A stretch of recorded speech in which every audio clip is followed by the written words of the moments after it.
जय श्री कृष्ण राधे राधे। दोस्तों, भाइयों, बहनों और मित्रों, सगुण और निर्गुण भक्ति की अगर बातें करें तो सगुण जो हम भक्ति करते हैं जो दिखाई पड़ते हैं, मूर्ति पूजा, कर्मकांडी पूजा और तीर्थ स्थानों में जाना, जिसको हम देख के पूजा करते हैं, उसको सगुण भक्ति कहते हैं।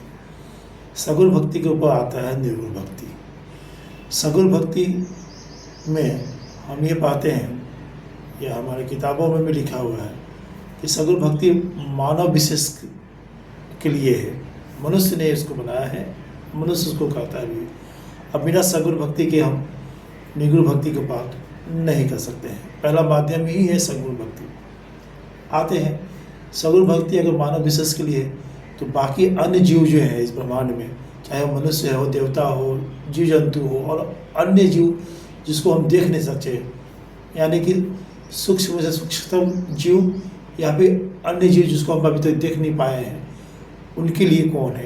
तो उनके लिए निर्गुण है। निर्गुण वो शक्ति है, वो परमात्मा है जो कि इनका देखभाल करता है।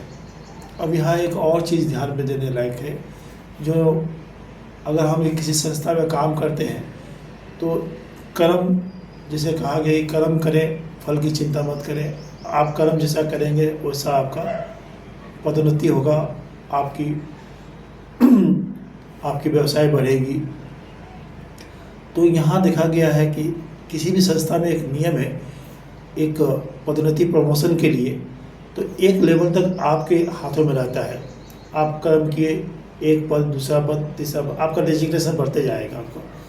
लेकिन आगे जाके एक सिचुएशन पॉइंट आता है, वहाँ पे आप सब कुछ करते हैं लेकिन उसका डिसीजन कोई और लेता है कि उस पद पे किसे रखना है। उसका डिसीजन किसी एक मेंबर या किसी एक ताकत के ऊपर होता है।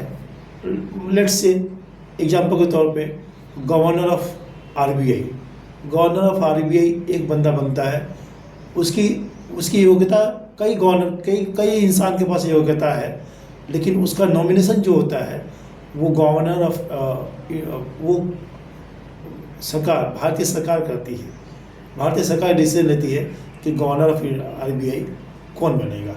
उसके लिए कोई एग्जाम्स नहीं होती है, उसकी सिलेक्शन प्रोसीजर उनके हाथों में है, उस सरकार के हाथों में है जो सरकार हमारे देश चला रही है।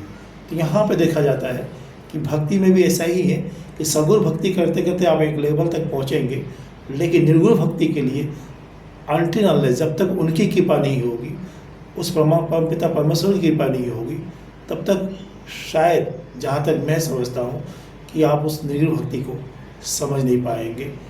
और जहाँ तक विशेषकर किताबों में मैं देख रहा हूँ, तो आप कितना भी घूमिए, कितना भी भ्रमण कीजिए, अच्छी बात है। जितना भी पूजा पाठ हम करते हैं, कर्मकांडी पूजा पाठ, घर में पूजा पाठ करते हैं, ये सब अच्छे है, ये सब सकारात्मक ऊर्जा के प्राप्ति के लिए है। सकारात्मक ऊर्जा प्राप्त होता है तभी मन शांत रहता है, घर भी अच्छा रहता है, घर भी मंदिर बन जाता है। लेकिन अगर उससे ऊपर जाना है तो निर्गुण भक्ति, और निर्गुण भक्ति के लिए स्वतः आप अपने अंदर झाँके, अपने मन के अंदर, अपने आत्मा के अंदर, मन, बुद्धि और आत्मा पे चले जाएं, तो धीरे धीरे पता चलेगा कि निर्गुण भक्ति क्या होती है।